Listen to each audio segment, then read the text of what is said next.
Praise the lord. Hallelujah, hallelujah. కొలొస్సీయులకు రాసిన పత్రికలో నుంచి కొన్ని మాటలు మనము ఈ రోజున సమయమును పోనీయక సద్వినియోగము చేసుకొనుచు సంగమునకు వెలుపటి వారి ఎడల ఎట్లా నడుచుకోవాలట. అయ్యా, నేను బంధకాల్లో జైల్లో ఉన్న లెటర్ రాస్తుంది, ఇదంతా రాస్తుంది ఉత్తరం.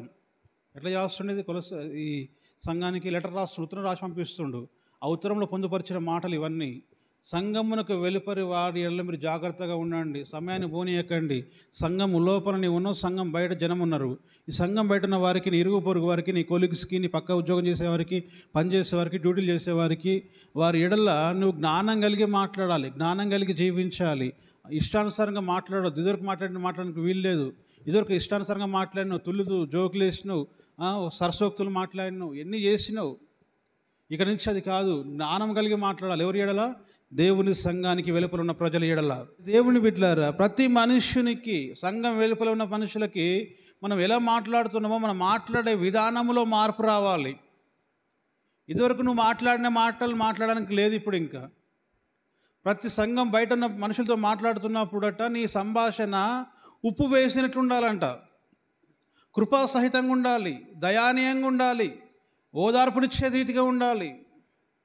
నీ మాటలో మార్పు రావాలి. ఎందుకని? సమయం లేదు, సమయం అయిపోతుంది. రోజు మన రోజులు దగ్గర పడుతున్నాయి. ప్రభు అక్కడ సిద్ధమవుతుంది. సంఘముకు వెలుపలి వారి ఎడల కావచ్చు, సంఘము లోపల కావచ్చు, నీ మాట ఎట్లుండాలంటే కృపాసహితంగా ఉండాలి. మాట్లాడితే కరుస్తారు కొంతమంది, ఇప్పటికి కరుస్తూనే ఉంటారు. మాట్లాడాలంటే భయం అవుతుంది. నీ మాట, నీ పద్ధతిని మార్చుకోవాలి.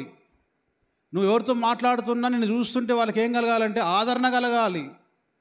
నీతో మాట్లాడుతుంటే వారికి సంతోషం కలగాలి.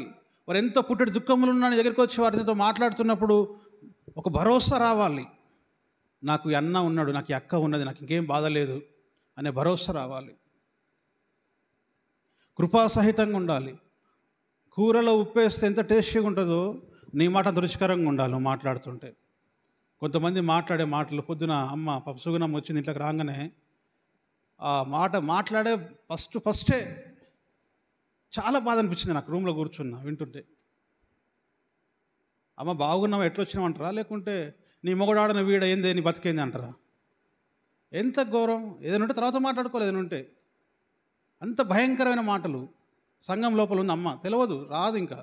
కానీ మీరు తెలుసుకోవాలి, మీరు యవ్వనస్తులు, మీకు సమయం ఉంది. బస్సు ఫ్రీ ఉందని దబ్బున వచ్చినాం, బస్సు ఫ్రీ ఉంటే దబ్బున వస్తారు, లేవాల్సిందే కదా ఎవడైనా. దేవుని బిడ్డలారా, మాట్లాడే పద్ధతి నేర్చుకోవాలి, మాట్లాడే విధానం నేర్చుకోవాలి. కృపాసహితంగా ఉండాలి. నువ్వు మాట్లాడుతుంటే మాట్లాడితే పొడవటం గెలకటం కాదు. కొంతమంది గెలకటం కోసమే మాట్లాడతారు, బాధ పెట్టడం కోసమే మాట్లాడతారు, హింస పెట్టడం కోసమే మాట్లాడతారు. దేవుని వాక్యానికి వ్యతిరేకం అది. దేవునికి వాక్యానికి వ్యతిరేకం. అది సమర్థించట్లే ప్రభువు. నువ్వు ఎన్నైనా చేయగాక, నువ్వు ఎంతైనా భక్తి చేయగాక, దేవుని దృష్టిలో అది జీరో. దేవుని దృష్టిలో చెప్పండి, జీరో. నువ్వేం చేసినా జీరోనే. ఇంకా ఎక్కడ పోయింది? నీ మాట్లాడే పద్ధతే లేదు నీ దగ్గర, మాట్లాడుతున్న విధానమే లేదు.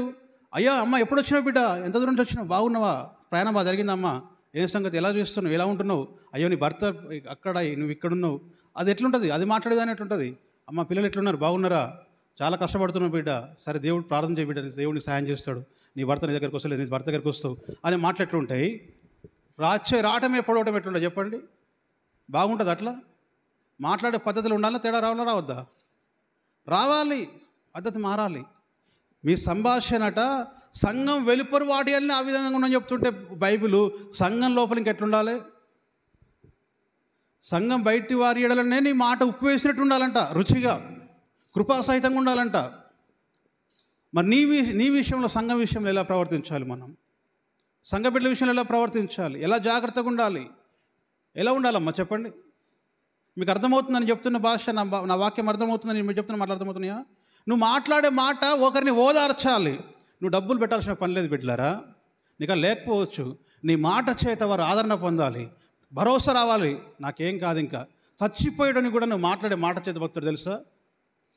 చచ్చిపోయడం దగ్గర పోయినా ఏమంటారు ఎక్కడైనా కొంతమంది ఎట్లుంటుందంటే, క్యాన్సర్ రోగం వచ్చింది, హాస్పిటల్ పోయినావు, పరామర్శిస్తున్నావు, పరామర్శిస్తేప్పుడు మావని కూడా అట్నే ఒకటి రోగం వచ్చినా క్యాన్సర్ వచ్చింది అట్నే పోయింది అన్నాడు అనుకో, ఇంకేమనిపిస్తుంది? నువ్వు రాకున్నా బాగుండు కదా, నువ్వు హాస్పిటల్ పోకున్నా బాగుండు కదా, నువ్వు పరామర్శకున్నా బాగుండదు కదా. మావనికి కూడా అట్లనే క్యాన్సరే వచ్చింది, ఇదే రోగం అంటే ఇదే క్యాన్సర్ అట పోయిండు. అదే పేషెంట్ దగ్గరికి వెళ్ళి, అమ్మ పర్లేదు, దేవుడు ఎంతోమందిని బాగు చేసిండు క్యాన్సర్ ఉన్న వాళ్ళని, ఎంతోమంది స్వస్థపరిచిండు, నిన్ను కూడా దేవుడు బాగు చేస్తాడు. నా దేవుడు స్వస్థపరిచే దేవుడు. నేను నీకోసం ప్రార్థన చేస్తాం. మనం ఎందుకు బాధపడతావు? అయ్యా నేను నీకోసం ప్రార్థన చేస్తాను, ఎందుకు బాధపడతావు? నువ్వు దుఃఖపడకు, నువ్వు దుఃఖపడాల్సిన అవసరం లేదు. నా దేవుడు గొప్ప దేవుడు, నువ్వు ఆయన ఒక్కసారి ప్రార్థన చేస్తా, నేను స్వస్థపరుస్తాను అని చెప్తే మాట ఎట్లా ఉంటుంది? దానికి వ్యత్యాసం ఉందా లేదా? తేడా ఉందా లేదా? వెనకటి కొట్లనే మామని కూడా వచ్చిండు, నువ్వు కూడా అన్న ఇవన్నీ అదే అన్నట్టు కదా అని అర్థం. నేను నెక్స్ట్ నువ్వు వేరే బాబు అన్నట్టు. నీ మాట ఎప్పుడైనా కృపాసహితంగా ఉండాలి, ఆదరణ నీ మాట చేతను బతాడండి. జీవ మరణములు నాలుక వశము. ఒక వ్యక్తి బ్రతకాలన్నా, నువ్వు బ్రతకాలన్నా, నువ్వు చచ్చిపోవాలన్నా, ఎదుటి వ్యక్తి బ్రతకాలన్నా, వాడు మరణించాలన్నా నాలుకలో ఉంది శక్తి. పవర్ ఎక్కడుంది చెప్పండి? నాలుకలో ఉంది. సామెతలు 18:21 జీవమరణం నాలుక వశము, దాని యందు ప్రీతి పడివారు దాని ఫలము తిందురు. వినండి వినండి వినండి బ్రదర్స్, వినండి అయ్యా. జీవమరణములు నాలుక వశము, దాని యందు ప్రీతి పరువారు దాని ఫలమును తింటారు. అంటే నువ్వు జీవమును మరణమును రెండు ఫలాలు ఉంటాయి. ఏది ఇష్టమో ఆ ఫలాన్ని తింటారంట. నువ్వు మాట్లాడితే ప్రతి మాట జీవం కలిగిన మాట మాట్లాడితే నువ్వు జీవిస్తావు. నువ్వు మాట్లాడే ప్రతి మాట దరిద్రంగానే ఉంటే, ప్రతి మాట భయంకరంగానే ఉంటే, ప్రతి మాట మరణకరంగానే ఉంటే నీ బ్రతుకంతా ఎండిపోయినట్టుగా అన్నీ ఉన్నాయి, ఏం లేనట్టు దరిద్రులు లెక్కనే ఉంటావు. అన్నీ ఉంటాయి, కోటీశ్వర్లే, భూవకు తినడానికి తిండి గతి ఉండదు. కారణం ఏంటిదంటే జీవమరణములు నాలుక వశము. దేని చదువు మరొకసారి. దాని యందు ప్రీతిపడు వారు దాని ఫలమును తింటారు. మరి ఏది కోరుకోవాలి మనం? ఎప్పటికీ మంచి ఫలం కోరుకోవాలన్నా, మరణమైన ఫలం కోరుకోవాలన్నా? ఏది కలుపుకోవాలి? మంచిది. ఎక్కడుందో మంచి ఫలము? ఎక్కడుందమ్మా? నోట్లో, నాలుకలో ఉంది, ఎక్కడనో లేదు, దూరం లేదు, నీ నాలుకలోనే ఉంది. నువ్వు మంచి మాట్లాడితే నీకు జీవితం అంతా మంచి జరుగుతుంది. నువ్వు ఎదుటి వారికి మంచి కోరుకుంటే నీ బ్రతకంతా మంచి జరుగుతుంది. నువ్వు ఎదుటి వారిని ఎప్పుడు గెలికి, ఎప్పుడు వాడిని పొడిచి, వాడిని ఆగం చేసి, వాడిని నీ మాట గాయపరుస్తుంటే నీ బ్రతకంతా ఏ ఫలం తింటావు? నువ్వు అనుకుంటావు ఏంటంటే ఎదుటి వారిని అనుకుంటావు. ఫలం ఎవరు తింటున్నారు? నువ్వే తింటున్నావు. జీవమరణములు నాలుక వశము. నువ్వు మంచిగా మాట్లాడే ప్రయత్నం చెయ్యి. ప్రతి మాట ఎట్లుండాలంట? ఉప్పు వేసినట్టు. ఎట్లుండాలండి? చేపల కూర మంచిగా వండుకొని ఉప్పు వేసుకోకపోతే ఎట్లుంటుంది చెప్పు? ఎట్లుంటుంది? చేపల కూర మంచిగా వండుకొని అన్నీ వేసుకొని ఉప్పు లేకపోతే మంచిగా ఉంటుందా? ఉప్పు ఉంటే బాగుండు, ఉప్పు ఉంటే బాగుండు. నీ కోసం కూడా, నీ కాడికి వచ్చిన ప్రజలు కూడా నిన్ను చూసి అనుకుంటుంటే అబ్బాయి అమ్మ మంచిగా మాట్లాడితే బాగుండు, అంత బాగుంది కానీ మాట తీరే బాగాలేదు అనుకుంటారు. అనుకోరా? యమ్మ దగ్గరికి పోతే ఓదార్పు వస్తుంది అనుకోవాలన్నా అనుకోవాలి? ఈ అన్న దగ్గరికి పోతే మంచిగా మాట్లాడతాడు, ఆయన మాటతోడే సగం జ్వరం పోతుంది, సగం దరిద్రం పోతుంది అనుకోవాలని అనుకోవద్దా? నువ్వు మాట్లాడుతుంటే వానికున్న సగం రోగం పోవాలి, నువ్వు మాట్లాడుతున్నావు అనుకున్న సగం భయం పోవాలి, నువ్వు మాట్లాడుతున్నావు అనుకున్న సగం దరిద్రం పోవాలి, మన సగం శాపం పోవాలి, నీ మాటలతోటే పోవాలి. ఉప్పు వేసినట్టుగా ఉండాలి నీ మాటలు. ఎల్లప్పుడూ కృపాసహితముగా. ఎలా ఉండాలి? కృపాసహితముగా. కృప ఉండాలి. ఎప్పుడు నీ మాటలో కృప ఉండాలి, కనికరం ఉండాలి, దయ ఉండాలి, జాలి ఉండాలి. కొంతమంది అసలు మాట్లాడరు. మా మంగే లాంటి వాళ్ళు, ఆయన ఏం మాట్లాడుతాడో తెలియదు, ఆయన మనసులో ఏముందో తెలియదు. ఏదైనా మాట్లాడుతుంటే కదా తెలిసేది. మాట్లాడాలి, అందుకోసమే మాట్లాడాలి, ప్రేమగా మాట్లాడాలి. ఎట్లా మాట్లాడాలి? ప్రేమగా మాట్లాడాలి. ఎవరితోటైనా మాట్లాడరాదంటే అట్లేం లేదు, మాట్లాడతాడు, మంచిగా మాట్లాడతాడు. మంగ చాలా బాగా మాట్లాడతాడు మాట్లాడాలనుకుంటే. ఆయన మౌనంగా ఉంటే ఇంకెవడు మాట్లాడలేరు ఆయనతోటి కదా, చాలా మంచిగా మాట్లాడతాడు. మనం ఎప్పుడు మాట్లాడుతూ ఉండాలి. ఎప్పుడు ఏం చేయాలి? మనము ఎలా మాట్లాడుతుండాలి? కృప, ప్రేమ. అర్థమవుతుందా? అట్లా మాట్లాడిన మనల్ని ఎవరైనా మాట్లాడితే మనకు ఏమనిపిస్తుంది చెప్పండి? మనకు ఆపద ఉంది, ఎవరి దగ్గరకు పోయినాము, అయ్యా 10 రూపాయలు అప్పు కావాలి, అవసరం ఉందంటే, అరే ఎంత మొత్తం పాడు చేసుకున్నావురా అనడానికి పోగానే, నీ పైసలు ఏమైనా అన్నీ పాడు చేసుకున్నారంటే ఏమనిపిస్తుంది? నేను వీడికి ఎందుకు వచ్చినరా బాబు అనిపిస్తుంది. అవునా కదా? అయ్యా నాకు ఇది ఆపద ఉంది, నాయన కొంచెం అవసరం ఉంది, ఒక 10,000 కావాలి, కొద్దిగా మీరు ఇస్తారని దగ్గరికి వచ్చినంటే, సరేనా ఇస్తే వాడు ఇచ్చినా ఇవ్వకున్నా వాడు మాట అయ్యా అవునారా, ఏం సంగతి, ఏం పరిస్థితి, ఏమైంది, ఎందుకురా ఇట్లా మారింది, అయ్యో ఏమైంది, ఏం పర్లేదులే మనం చూద్దాంలే, చేద్దాం, సెటిల్ చేద్దాంలే అంటే అది ఎట్లుంటుంది? పోయే పోవటమే, ఆగమైనావురా, నీ పని తీరిందారా, అయిపోయిందారిగా అంటే రాక వెనకడికి వస్తున్నాయి, ఎందుకు వస్తున్నాయి అనిపిస్తుంది అనిపిదా? అట్లనే మన దగ్గర కొరని వస్తే కూడా వాళ్ళకు కూడా ఏముండాలంటే ఆదరణ దొరకాలి. ఫస్ట్ మాట్లాడాలి, ఫస్ట్ కూర్చోబెట్టాలి. ఏంటి నాయన ఏమో జరుగుతుంది, నీ ప్రాబ్లం ఏంటి, ఎందుకు డబ్బులు దేనికి అవసరం ఉన్నాయి, ఏం జరగాలనుకుంటున్నావు, ఏం చేసినావు ఇంతవరకు, నువ్వు మాట్లాడే పద్ధతిని బట్టి వానుకున్న సగం భయం పోతుంది. ఫస్ట్ అయ్యా ఏం పర్లేదు, చేద్దాం సహాయం చేస్తాడు, దేవుడు సహాయం చేస్తాడు. నువ్వు మాట్లాడితే నీ పక్షాన దేవుడు నిలబడతాడు. తెలుసా నీకు? ఎవరి కోసం నువ్వు మాట్లాడుతున్నా నీ పక్షాన దేవుడు ఉండి వారి కార్యం చేస్తాడు నీ గురించి, నువ్వు మాట్లాడే మాటను బట్టి. నువ్వు పరామర్శిస్తానికి పోయినప్పుడు కూడా, ఎవరన్నా మాట్లాడటానికి పోయినప్పుడు, వాళ్ళతో మాట్లాడటానికి పలకరిస్తానికి పోయినప్పుడు కూడా, నీ పక్షంలో దేవుడు ఉన్నప్పుడు, నీ మాటల్లో మంచిగా వస్తున్నప్పుడు వారి లోపల దేవుని పరిశుద్ధాత్మ కార్యం జరుగుతుంది, ఆరోగ్యం వస్తుంది వారికి. జీవమరణము నాలుక వశము, దేవుడు నాలుక ఒకటే ఇచ్చిండు, ఆ నాలుకతో మనము జీవము గురించే మాట్లాడాలి, కృపాసహితంగానే ఉండాలి. నీతో ఎవరైనా సమాధానం అడిగినా, ప్రశ్న అడిగినా వెంటనే చించుకోవద్దు, వెంటనే సీరియస్ అవ్వద్దు, వెంటనే పెద్ద నేను అని చెప్పాల్సిన అవసరం లేదు. వినాలి, విని దానికి సరిగా సమాధానము చెప్పాలి. చూడండి సామెతల గ్రంథం 15వ అధ్యాయం 4వ వచనం. సాత్వికమైన నాలుక జీవవృక్షము. ఏ నాలుకట? జీవవృక్షం అంటే మంచి చెట్టు. వినండి, సాత్వికమైన నాలుక జీవవృక్షము, అది మంచి చెట్టు, మంచి ఫలము ఇచ్చే చెట్టు. ఎక్కడ ఉంది జీవవృక్షం అంటే నాలుకలో ఉంది. అది ఎటువంటి నాలుక అయి ఉండాలి? సాత్వికమైన నాలుక, మృదువైన నాలుక, ప్రేమించే మాటలు వచ్చే నాలుక, కపటము లేని నాలుక. కొంతమంది మాట్లాడితే కపటమే, అసలు నిజంగా ఎంతో తీపిగా మాట్లాడతారు. తెలుసా ఎంత తీగా మాట్లాడతారంటే? చూడండి వాక్యం చూడండి ఒకసారి, నేను చూపిస్తే. దేవుడి వాక్యం గ్రంథము కీర్తన గ్రంథం 55:21 మాట ఉంది, వారి నోటి మాటలు వెన్నవలే నునుపుగా అని ఉంటాయంట అండి. అయితే వాని హృదయములో కపటం ఉంటుందంట. వారి మాటలు దేనికంటమ్మా? నూనె ఆయిల్ ఉంటుంది, చమురు ఉంటుంది కదా, చమురు కంటే నూనె పోయినవి, అయితే వరదీసిన కత్తులు. అటువంటి వారు మనలో ఎవరైనా ఉన్నారా? మాటలు మాత్రం మంచిగా ఉంటాయి, మృదువుగా మాట్లాడతారు, అన్నీ కపట మాటలే, కళ్ళబొల్లి మాటలే అన్నీ. ఇంట్లో ఉండేది వేరే, మాటలు మాత్రం అబ్బాబ్బాబ్బా. అటువంటి మాటలు మాట్లాడే పరిస్థితి ఏముంటుంది? ఎక్కడుంది చదువు? దేవా, వారి పరిస్థితి ఎట్లుంటుంది అంటే లోపల ఒకటి, బయటకు ఒకటి. ఇవన్నీ ఏ మాటలు ఇవి? కవరింగ్ మాటలు, యథార్థం ఉండదు.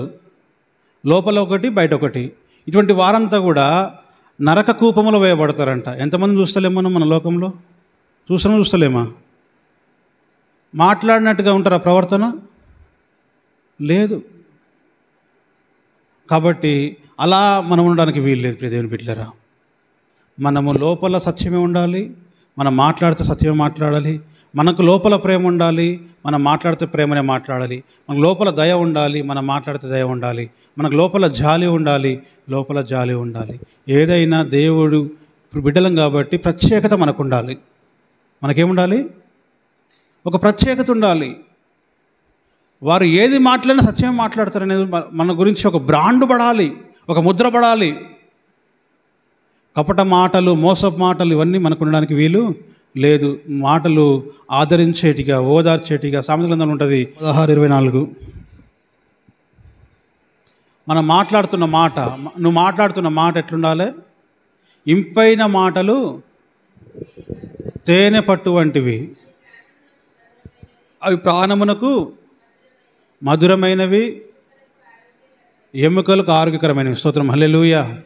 ఇంపైన మాటలు తేనె పట్టి వంటివి, తన ప్రాణమునకు తీపియు, ఎముకలకు పుష్టి. ఎముకలకు ఏముందంట? ఆరోగ్యం. స్తోత్రం, హల్లెలూయా. నువ్వు మాట్లాడే మాట ఎట్లుండాలి తెలుసా? ఎట్లుండాలి? లోపల మధురమైన తీపి ఉండాలి. నీ మాట తేనె వలె ఉండాలి. లోపల అసూయ ద్వేషం పెట్టుకొని నీ మాటల ద్వారా తీపి ఉంటుంది, ఎప్పటికైనా బయటపడుతుంది. డొల్లతనం పడుతుందా పడదా?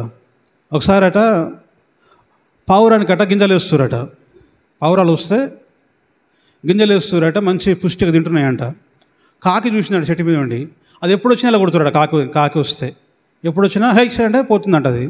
ఈ కాకి ఒక ప్లాన్ వచ్చింది, ఇది ఎట్లయినా సరే పావురాలతో కలిసిపోయి మేము కూడా గింజలు తినాలనుకుందట.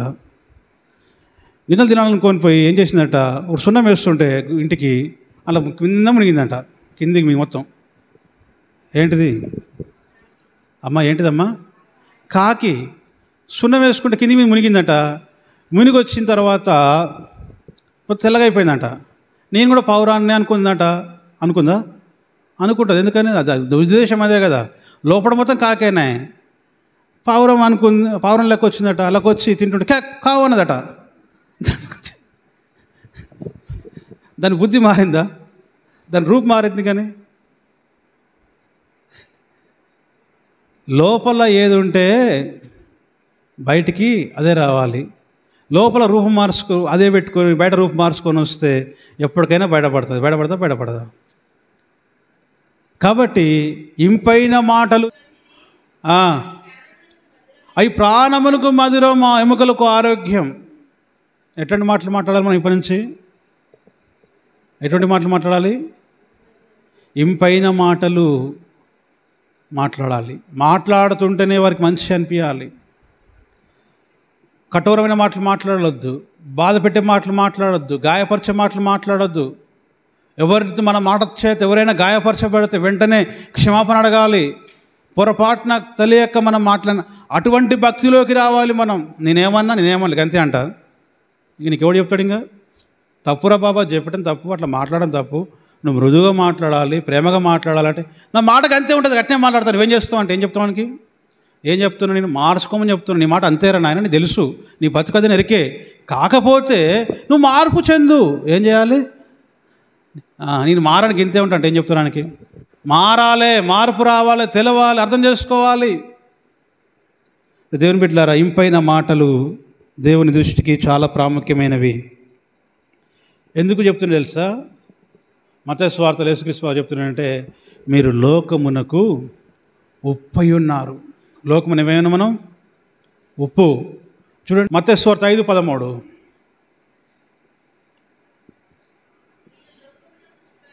మీరు లోకమునకు ఉప్పు సాల్ట్. మీ టూత్పేస్ట్లో ఉప్పు ఉంది అంటారుగా, అంటారా? టూత్పేస్ట్లో ఉప్పు ఉంటే మన జీవితంలో ఉప్పు ఉండొద్దు.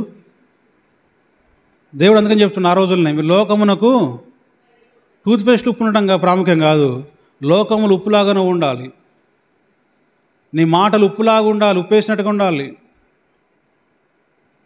నువ్వు అనేక మందిని దేవుని రాజ్యం నడిపించే వారికి ఉండాలి. నీ మాటల చేత ఇదివరకున్న మాటలు మార్చుకోవాలి, ఇదివరకున్న పద్ధతి మార్చుకోవాలి. ఎందుకనంటే నీవు లోకానికి ఏమైనావు? ఉప్పై ఉన్నావు. అది నిస్సారం కావద్దు, అది సారమంతా ఉండాలి. ఎప్పుడు ఉప్పు నిస్సారం అయితే ఏం చేస్తుంది? అది దేనికి పనికిరాదు, బయట పారేసి తొక్కేస్తారు. ఉప్పులో సారం ఉంటే తీసుకొచ్చి అమ్ముకుంటారు, దాన్ని వాడుకుంటారు, అది ఉపయోగపడుతుంది. నువ్వు నిస్సారమైన ఉప్పుగా ఉండొద్దు, సారవంతమైన ఉప్పుగా నువ్వు ఉండాలి అని చెప్తుండే యేసుక్రీస్తు ప్రభు వారు మనకు. లోకానికి ఉప్పై ఉన్నావు, ఉప్పైన నీవు సారవంతంగా ఉండాలి. సారం అంటే తెలుసా? సారం అంటే బ్రతికున్నది, నిస్సారం అంటే చచ్చిపోయింది. సారం అంటే జీవం కలిగింది, నిస్సారం అంటే జీవము లేనిది. ఉప్పులో కూడా సారవంతం ఉండాలి. భూమిలో కూడా సారవంతమైన భూమి మంచిగా పండుతుంది, సారవంతమైన లేని భూమి పంట రాదు. ఉప్పు కూడా అంతే, నీవు జీవం కలిగి ఉండాలి, ఎల్లప్పుడూ సారవంతంగా ఉండాలి. అంటే పని చేసే ఉప్పుగా ఉండాలి. సారవంతుడు అర్థం ఏంటంటే ఉపయోగపడే ఉప్పుగా ఉండాలి. నువ్వు ఉపయోగపడని ఉప్పుగా నువ్వు ఉండడానికి వీలు లేదు అని యేసుక్రీస్తు ప్రభువు చెప్తున్నారు. ఈరోజు నా వాక్యం దేవుడు మనతో మాట్లాడుతున్నాడు. లోకానికి ఉప్పైన మనము అది సారవంతమైన ఉప్పుగా మనం మార్చబడి, సారవంతంగా మనము చేయబడి, దేవుని కృపలో దేవుని పరిచర్య కొరకు మనం వాడబడి, అనేక మందిని ఆదరించేవారిగా, అనేక మందిని ఓదార్చేవారిగా, అనేక మందిని క్రీస్తు వైపు తిప్పేవారు ఉంటేనట నీవట జ్యోతి వంట. కింద ఏం మాట చదవమ్మా, మీరు లోకమునకు తర్వాత పేరా, మీరు లోకమునకు వెలుగై ఉన్నారు చూడండి, లోకమునకు ఏమన్నారట, మనము వెలుగై ఉన్నాం. సారవంతమైన ఉప్పు ఏ విధంగా తన పని చేస్తుందో, వెలుగైన నువ్వు చీకటి కాదు, ఇంకా నువ్వు ఇప్పటి నుంచి ఎవరు నువ్వు తెలుసా, లైట్. ఎవరు నువ్వు? వెలుగు. ఎందరైతే ప్రభు పరిచర్యకు పనిచేస్తారో, ఎందరైతే ప్రభు పరిచర్యలు అనేక మందిని ప్రభావితం చేస్తారో, నశించిపోతున్న వారి కొరకు నువ్వు భారంగా నువ్వు ప్రార్థన చేస్తావు, నీ ఇంట్లో అనేక మంది సువార్త ప్రకటిస్తావు. దానియేలు గ్రంథం 12వ అధ్యాయము 3వ వాక్యం, పేజీ నెంబర్ వచ్చేసి 744, 744 పేజీ నెంబరు.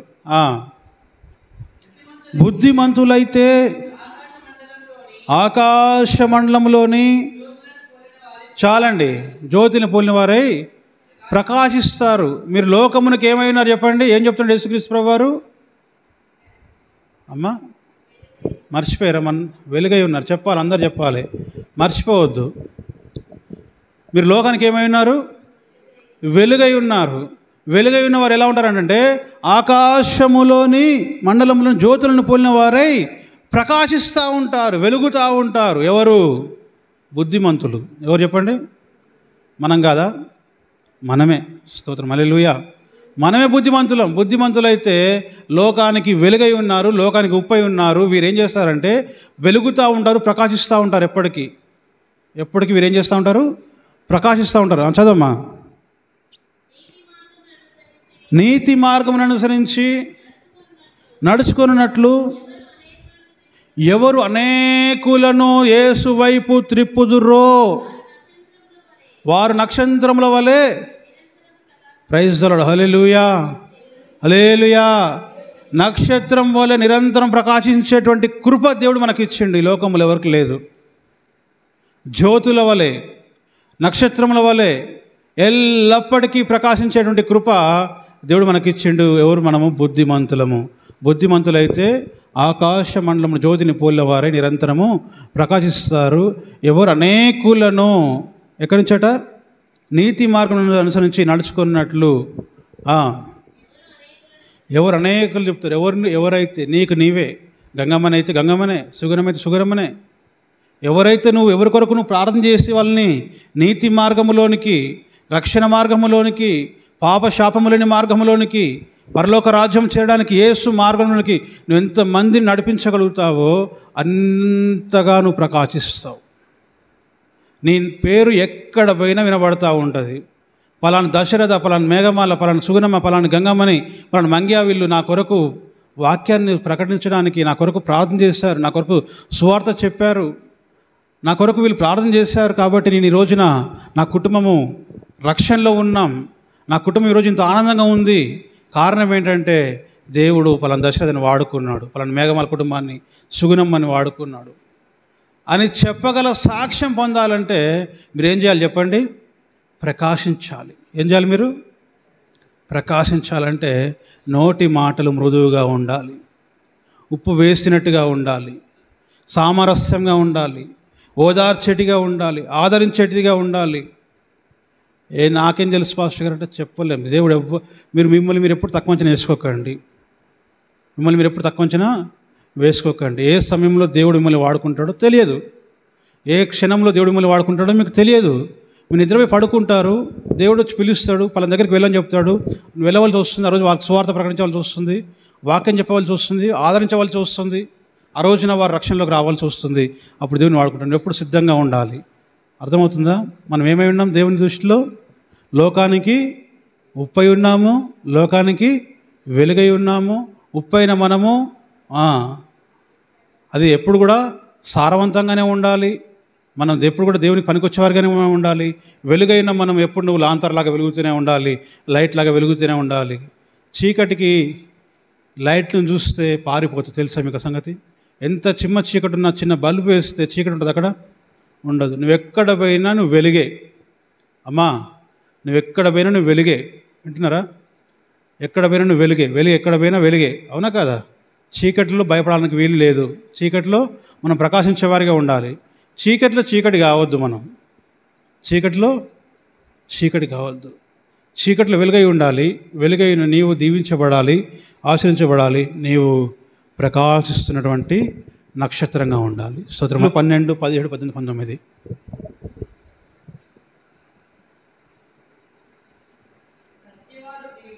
సత్యవాద ప్రియులు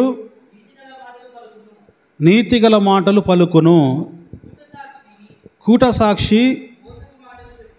చూడండి, సత్యవాద ప్రియులు, సత్యాన్ని ప్రేమించేవారు, సత్యాన్ని అనుసరించేవారు, యేసు అంటే ప్రేమ ఉన్నవారు, దేవుణ్ణి ప్రేమించేవారు, బైబిల్ని ప్రేమించేవారు, సత్యవాద ప్రియులు ఏం మాట్లాడతారటండి?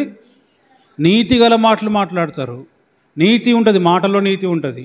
నీతి లేని మాటలు మాట్లాడరు. మాటలో నీతి ఉండాలి. ఏం ఉండాలి? మనం మాట్లాడితే మనం ఎవరం? మనం సత్యవాదులం కదా, మనము దేవునికి ఇష్టమైన బిడ్డలం కదా. మనం మాట్లాడితే ఏముండాలి? మన మాటల్లో నీతి ఉండాలి. సత్యవాద ప్రియులు నీతిగల మాటలు పలుకును. కూట సాక్షి అంటే మోసగాడు. కూట సాక్షి అంటే ఎవరు? మోసగాడు. కూట సాక్షి మోసపు మాటలు చెప్పును. వాడు ఏం చెప్పినా మోసమే, ఏం చెప్పినా అబద్ధమే. కొంతమంది ఉంటారు, నేను చూసిన చాలామంది, ఇప్పుడు నాకు పేర్లు సరి గుర్తురావు కానీ, ఎప్పుడు వాడు ఏది మాట్లాడినా నోట్ల నుంచి అబద్ధమే జారుతుంటుంది. నేను చూసిన చాలామందిని. అది ఎన్నిసార్లు అయినా వాడు మాట్లాడతాడు, అబద్ధమే మాట్లాడతాడు. వాడు అబద్ధం మాట్లాడతాడు, నాకు తెలిసి కూడా నేను మనతో మాట్లాడుతూనే ఉంటా, వాడు అబద్ధమే మాట్లాడతాడు. మీరు చూసారా ఎవరినైనా అట్లాంటి వాళ్ళని? మీరు చూసారా? ఎవరైనా మాట్లాడుతాడు, అబద్ధమే ఉంటుంది. మనకు తెలుసు ఇప్పుడు వారు అబద్ధం చెప్తారు అనుకుంటాం, వాడు అబద్ధమని చెప్తుంటాడు మనతోటి. ఉన్నారు ఎవరైనా చూసా? ఎవరికైనా అనుభవం ఉందా? ఉన్నారా ఎవరికైనా? రైట్. మనకు తెలుసు అసలు వాడు అబద్ధమని తెలుసు. వాడు మళ్ళీ వచ్చి మనతో ఏం చెప్తాడు? మళ్ళీ అబద్ధం చెప్తాడు. వాడు కూట సాక్షి అంటారు వాడిని. వాడు మోసపు మాటలు, అబద్ధపు మాటలు. వాడిని ఎవ్వరు నమ్మరు, ఊరంతా కూడా నమ్మరు వాడిని. అయినా వాని గుణం మారు, వాని బుద్ధి మారదు. అటువంటి వారు చాలా ప్రమాదం. కత్తిపోటు వంటి మాటలు పలుకువారు కలరు. జ్ఞానుల నాలుక ఆరోగ్యదాయకము. స్తోత్రం. హల్లెలూయా. ఒకరికి ఆరోగ్యం రావాలంటే జ్ఞానవంతమైన నాలుక, జ్ఞానుల నాలుక, అది ఎదుటి వరకు ఆరోగ్యాన్ని ఇస్తుంది. మోసపు మాటలు, కూట సాక్షి మోసపు మాటలు మలికి, అబద్ధ మాటలు మలికి, డబ్బు కోసము మోసం, లంచం తీసుకొని అబద్ధం చెప్తారు. వీడు కూట సాక్షి అంటారు. వీడిని కోర్టులలో అర్థం తెలుస్తుంది. మీకు ఏదైనా కోర్టు ఉంటే విషయం ఉంటే అర్థమవుతుంది. పచ్చి మోసము నిజంగా చెప్తారండి కోర్టులో. పచ్చి మోసం, పచ్చి అబద్ధం, అది తెలుసు, వాడు కూడా తెలుసు. డబ్బు కొరకు, దేని కొరకు? డబ్బు కొరకు కూట సాక్షి మోసం అని పలుకుతారు. అంతటున్నారు, ఒక్క దగ్గర ఏముంది, అంతటదే. కానీ నీ ప్రాణం పోయినా నిజమే పలకాలి, యథార్థమే మాట్లాడాలి. తెలుసు నాకు చాలామంది మన సంఘంలో మాట్లాడే మాటలు అన్నీ తెలుసు, కానీ నేను వింటూనే ఉంటా, మీరు చెప్తూనే ఉంటారు, నడుస్తూనే ఉంది. మార్చుకోవాలి. ఏం చేయాలి? మార్చుకోవాలి. నేను మిమ్మల్ని ఏమనను, ఎన్ని చెప్పినా నమ్ముతూనే ఉంటా, వింటూనే ఉంటా. కానీ యేసయ్య అన్నీ చూస్తున్నాడు. యేసయ్య ప్రతి చూస్తున్నాడు. నువ్వు నాతో ఏం చెప్పేది చూస్తున్నాడు. సంఘములో చూడండి, ఎఫెసీ 4:25, ఎఫెసీ 4:25. మనము ఒకరికొకరము మనం ఏమై ఉన్నాం తెలుసా? వినండి, మనం ఒకరికొకరం ఏమై ఉన్నాం? ఏమై ఉందని చెప్పండి? యేసుక్రీస్తు ప్రభువారు శరీరం. యేసుక్రీస్తు ప్రభువారు మొత్తం ఉన్నాడు. ఆ శరీరంలో ఒక కాలు ఉంది. యేసుక్రీస్తుకు ఉందా లేదా? ఆ కాలు ఒక అవయవం అంటారు. చెయ్యి ఉంది, చెయ్యి ఒక అవయవము. కన్ను, ముక్కు, నోరు, ఇవన్నీ అవయవాలు. ఇవన్నీ అవయవాలు. కడుపులో పేగులు, కిడ్నీలు, ఇవన్నీ ఏమంటారు, ఇంకా లివరు, ఇవన్నీ కూడా అవయవాలు. ఇవన్నీ ఒక వ్యక్తికి. అర్థమవుతుందా? ఇవన్నీ అవయవాలు అయినప్పుడు నీవు సంఘములో ఒక అవయవం అంట. అర్థమవుతుందా? అంటే యేసుక్రీస్తు ప్రభు వారికి నువ్వు ఒక అవయవమై ఉన్నావు. యేసుక్రీస్తుకు నువ్వు ఒక అవయవమై ఉన్నావు. కాబట్టి నువ్వు కాలైతే, నేను చెయ్యి అయితే, లేదా నేను చెయ్యి అయితే నువ్వు కాలైతే, లేకుంటే ఏదో ఒక అవయవమై ఉంటే ఒక అవయవంతో అబద్ధం ఆడదు. అబద్ధం ఆడుతుందండి? ఈ చెయ్యితో అబద్ధం చెప్పింది ఎప్పుడన్నా? ఈ చెయ్యి కాలు చెప్పి ఎప్పుడు అబద్ధం చెప్పిందా? చెప్తుందా? నీ ఎట్లా చెప్తే అట్లా చేస్తుంది, అంతేనా కదా? అట్లనే దేవుని బిడ్డలారా, సంఘం అంతా కలిసి మీరు సజీవమైన రాళ్ళు అని ఉంటుంది. సంఘం అంతా ఏంటంటే సజీవమైన పేతురు రాసిన మొదటి పత్రిక 2వ అధ్యాయం 5వ వాక్యంలో మీరును సజీవమైన రాళ్ళ వలె నుండి, ఇప్పుడు ఆత్మ సంబంధం మందిరం మనం కట్టబడుతున్నాం. స్తోత్రం, హల్లెలూయా.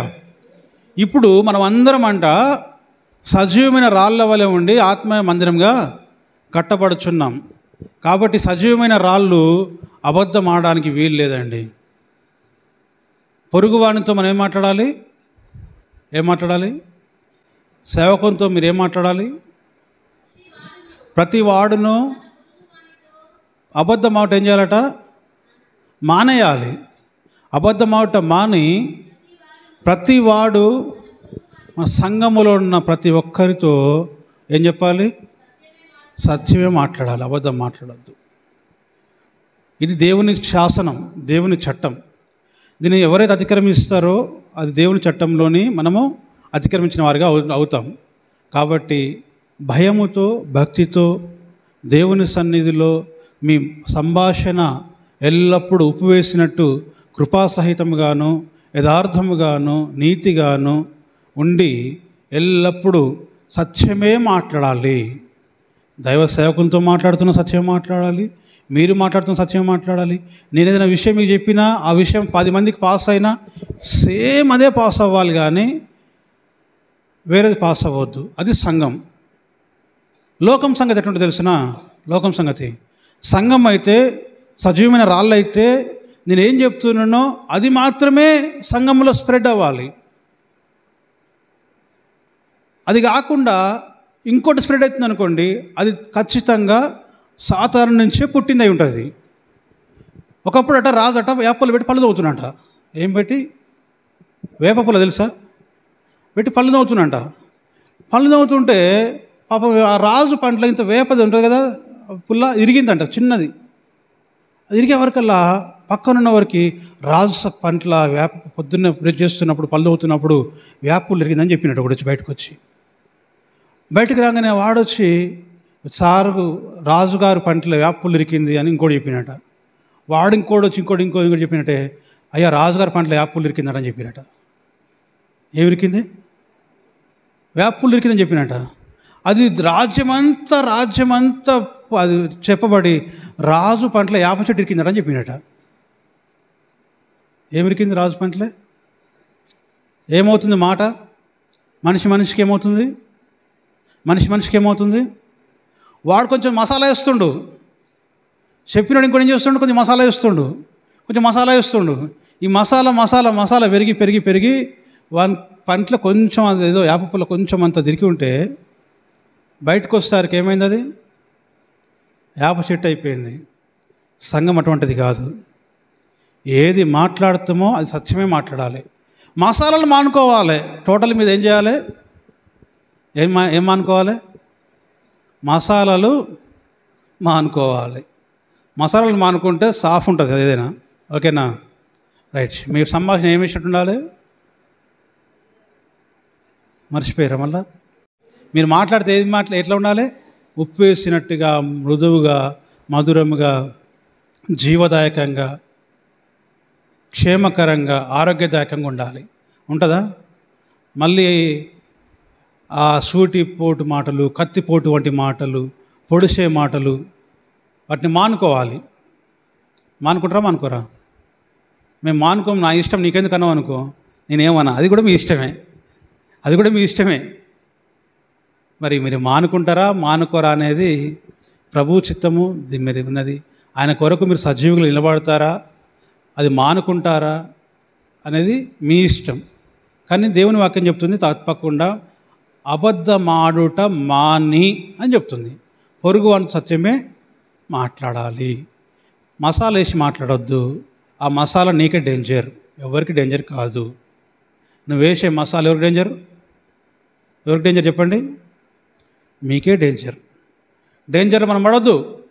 ఓకేనా? Praise the lord. కళ్ళు చెప్తాను.